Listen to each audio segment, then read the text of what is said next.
accomplished a lot, and I think that stands for itself. I'm hopeful that we'll find out exactly what happened, and we'll address it if there's something to be addressed, and we can move on. I mean, we've got the reason we won the World Series in 2017 is Jose Altuve and Alex Bregman and Justin Verlander, a lot of great players, and they do things the right way, and we as an organization, that's what we aspire to do as well.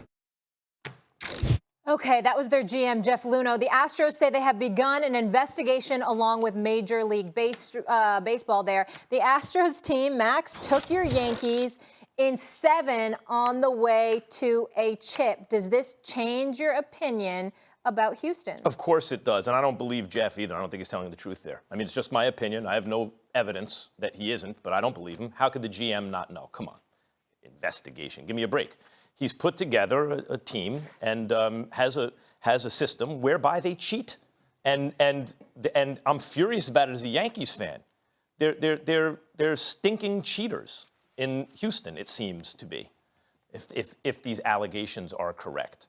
And it's one thing to steal signs. That's not really cheating. If you're stealing signs on the field of play, even if a manager notices something, that's one thing. But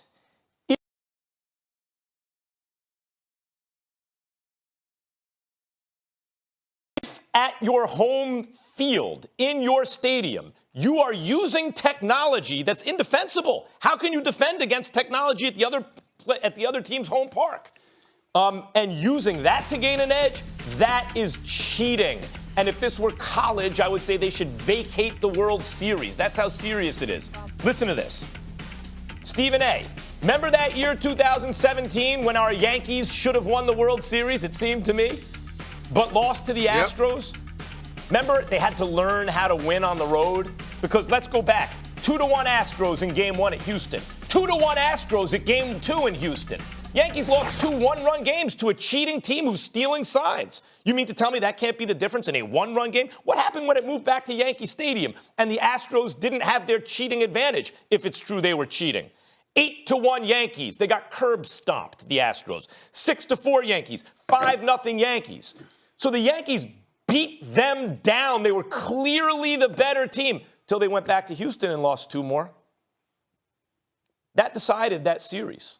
If they were cheating, that's sign stealing, I'm comfortable saying, decided the world, at least the ALCS, and so it's ill-gotten goods. As a Yankees fan, I've heard about things through the years as fans of different teams, Stephen A., where I'm like, look, yeah, the other team, they got away with it. But there's something different about using technology against which you cannot defend at your home park, which is a different level of cheating, and I'm furious. Well, unless you could tell me that there was cheating that was going on when Aroldis Chapman decided to get cute in this past ALCS and throw 87-mile-per-hour cute sliders to Jose Altuve. You could talk about the anger. I would have been furious in 2017, but in 2019, approaching 2020, Altuve's home run to win the ALCS resonates more in my mind than what happened in 2017. Having said all of that, I'm in Houston, Texas right now, getting ready to do my show, and then after that, watch the Clippers go up against the Houston Rockets. And I sincerely hope that Houston Astros officials are smart enough not to show their face in the arena at the Toyota Center tonight, or any place else in Houston for that matter, because this organization is rapidly becoming a national embarrassment. Recognized for the level of talent that they obviously have, considered to be an incredibly elite team who most people believe should have found a way to win this World Series. Maybe if you get Garrett Cole out of the bullpen, Mr. A.J. Hinch, instead of leaving your ace in the damn bullpen for a Game 7, like you had a better option. The bottom line is, when you look at the Houston Astros, let's count the ways. You now have this cheating situation. Prior to learning about this, we saw that they brought Roberto Osuna onto their roster. He was an individual that was accused of physically abusing the mother of his 3-year-old son or 3-year-old child. I don't recall whether it was a girl or a boy. But the bottom line is that was the mother of your child, and you physically abused her to the point where you were serving a 75-game suspension before the Houston Astros decided to bring you on board. Then, during the postseason, when Osuna came in and saved the day in the ALDS, you are celebrating in the locker room. Your assistant GM, Mr. Taubman, he is celebrating in the locker room and screaming at female reporters, "Thank God we have Osuna. Thank effing, all of this. We have Osuna," using expletives and all of that other stuff. So you had all of this negative attention that was brought to you to the point where he ultimately got relieved of his duties. And now we're learning about this.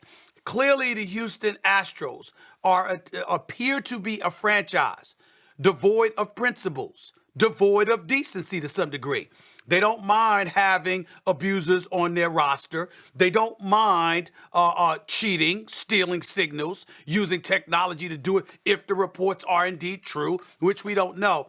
For you to be a Major League Baseball franchise, and we know America's national pastime is associated with such etiquette, no matter how much of a joke people may think that is, they try to pride themselves of being so keenly associated with etiquette to the point that you got a Hall of Famer in Pete Rose that should have been in the Hall of Fame that you've kept out all of these years because he gambled as a manager but not as a player, all of this other stuff.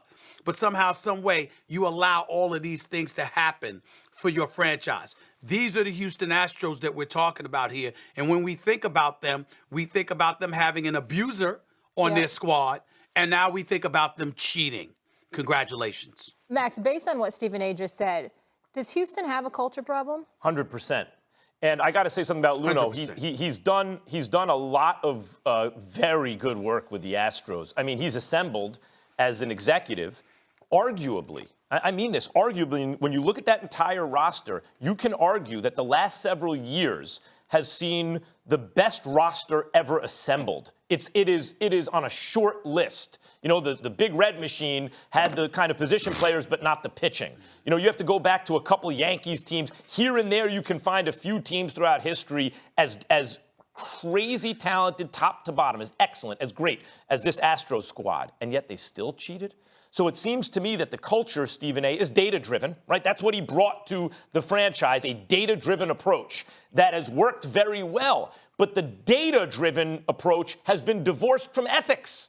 So it's all data-driven, including, hey, can we get some more data by cheating? Let's do that. And given everything else you said, yes, clearly there is an absence of ethics, or at least a willingness to cross ethical lines that is beyond the pale for this Astros franchise. That is true. It's divorced from ethics, but I'll take it a step further. It's bad enough to be divorced from ethics, as you so eloquently just stated. It's even worse when you're willing to go the extra mile to smear people who point that out, like they tried to do to the reporter that highlighted how the assistant GM Brandon Taubman, had screamed what he screamed about Osuna at the three females covering the team. See, they go the extra mile away from ethics, and they try to smear other people to protect themselves. That's where it gets even worse, which is why I say this is what they're known. They want us to forget, but this is what they're known for. I'm not recognizing that 2017 championship. I'm not. Just personally, I'm not. My favorite team curb stomped them on level when the playing field was level, and then got cheated out of wins, it seems to me, based on the information we now have. Or we don't know that. Right? We believe it, but we don't know. Based on the information we think we have. Based on what we have, Mike Fiers they got cheated. I'm not giving the Yankees any excuses. They lost. All right, guys, leave it there. Colin Kaepernick says he's been waiting 3 years for another shot in the NFL, but which